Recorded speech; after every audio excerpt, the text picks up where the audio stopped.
क्या बात हुई सुनील? कभी तो मुझसे भी कुछ पूछ लिया करो। आज शाम मुझे बहुत काम है। मुझसे पूछे बिना तुमने हाँ क्यों बोला? ओहो, तो अब पूरे दिन घर में खाली ऐश करने पर भी मैं तुमसे पूछूं कि बिजी तो नहीं हो? अरे फालतू का मेलोड्रामा नहीं चाहिए मुझे, टाइम से तैयार रहना।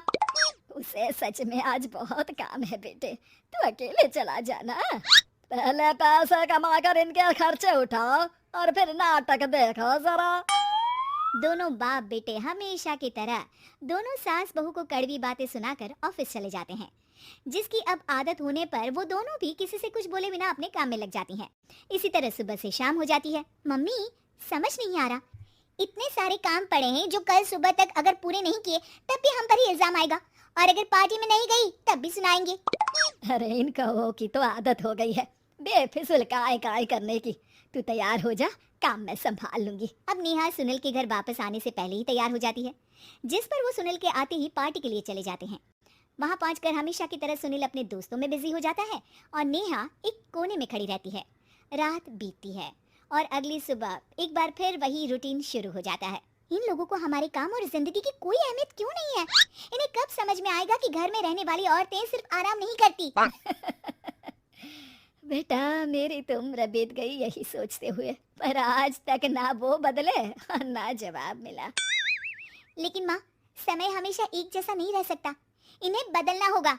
सुबह से शाम होती है और फिर रात, इसी तरह दिन बीतने लगते हैं।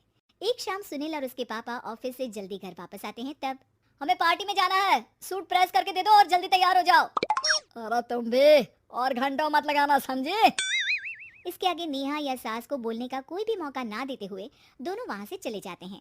कुछ देर बाद चारों पार्टी में पहुंच जाते हैं। यहाँ सब समझदार और पढ़े लिखे लोग हैं, कोई बेवकूफी करके मेरी नाक मत कटवाना।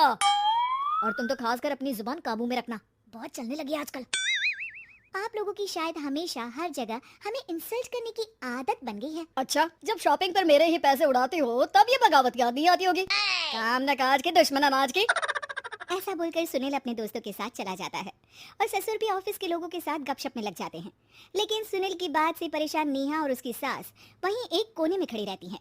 शांत हो जा, कर ही क्या सकते हैं। चल कोल्ड ड्रिंक पीते हैं, गुस्सा उतर जाएगा। जैसे ही नेहा और सास कोल्ड ड्रिंक लेने पहुंचती हैं, तो उन्हीं के बराबर में अल्कोहल का काउंटर देखकर नेहा का चेहरा चमक उठता है। वो मुस्कुराकर सास के कान में कुछ कहती है और दोनों पीना शुरू करती हैं। कुछ देर बाद दोनों चिल्लाते हुए अपने अपने पतियों को ढूंढने लगती है। कहाँ है सुनील? देख, तेरी असलियत आ रही है। कहाँ है सुनील के पापा? देखो, तुम्हारी शामत आ रही है। ये नजारा देखकर पार्टी वहीं थम जाती है। सब लोग उन्हें ही देखने लगते हैं। ये है मेरे पति। अरे काहे के पति? इनसे शादी करके तो मेरी किस्मत है फूटी। और ये मेरे पति, जिन्हें पति बोलने में मुझे आती है शर्म बड़ी। चलो आज आप लोगों को इनके असली रूप से मिलाते हैं, जिसमें ये अपनी पत्नियों की रत्ती भर भी इज्जत नहीं करते। हर समय उन्हें खरी खोटी सुनाते रहते हैं। हर जगह बिना मौका और माहौल देख उनकी सेल्फ रिस्पेक्ट की धज्जियां उड़ाते रहते हैं। क्या बोलते हो कि घर में रहकर हम करते ही क्या है? अगर ऐसी बात है तो कल से खुद अपने कपड़े धोना, प्रेस करना, सब्जी खरीदना, खाना बनाना और पसंद ना आने पर दोबारा बनाना, जैसे हम करते हैं ना। फिर घर की सफाई, सारा सामान अपनी जगह रखना, जो तुम्हारे फेंकने पर हम करते हैं। और फिर फाइनेंस मंत्री बनकर लिमिटेड पैसों में बढ़ती कीमतों के साथ घर का बजट बनाना। सुनील, इन्हें चुप करा, अपनी तो कोई इज्जत है नहीं, हमारी भी खराब कर रही है। ये तो और बढ़िया है, अब अच्छे से सुनो। नेहा, ये क्या ड्रामा है? ड्रामा तो अभी शुरू हुआ है जी। सास और नेहा अपने मन की सारी भड़ास निकालने लगती है, जिसे चुपचाप खड़े रहकर सुनने के अलावा ससुर और सुनील के पास कोई चारा नहीं होता। बहुत देर तक यही सब चलने के बाद आखिर में दोनों सास बहू बेहोश हो जाती हैं। अगली सुबह सिर दर्द के साथ दोनों की नींद अपने अपने कमरे में खुलती है, जिस पर उनके पति उन्हें हॉल में लेकर आते हैं। मेरा सिर इतना दर्द क्यों कर रहा है? मेरा भी। इतनी देर में ससुर 2 गिलास नींबू पानी लेकर रसोई से बाहर आते हैं।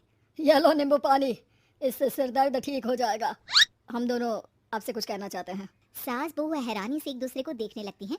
तभी दोनों बाप बेटे उनसे माफी मांगते हुए कहते हैं, हमें कभी एहसास नहीं हुआ कि अपने ईगो में हम दोनों आप लोगों के साथ कितना बुरा कर रहे हैं। आज से हम भी घर के काम में हाथ बटाएंगे। और नेहा, मैंने तुम्हें जॉब करने से रोका, उसके लिए भी सॉरी। तुम्हें जो करना है करो। ये सब सुनने के बाद सास बहू मुस्कुराते हुए एक दूसरे की तरफ देखती हैं। अल्कोहल वाले काउंटर पर बैठकर कोल्ड ड्रिंक पीकर थोड़ा ड्रामा करते हुए आज इन्हें सबक सिखा ही देते हैं।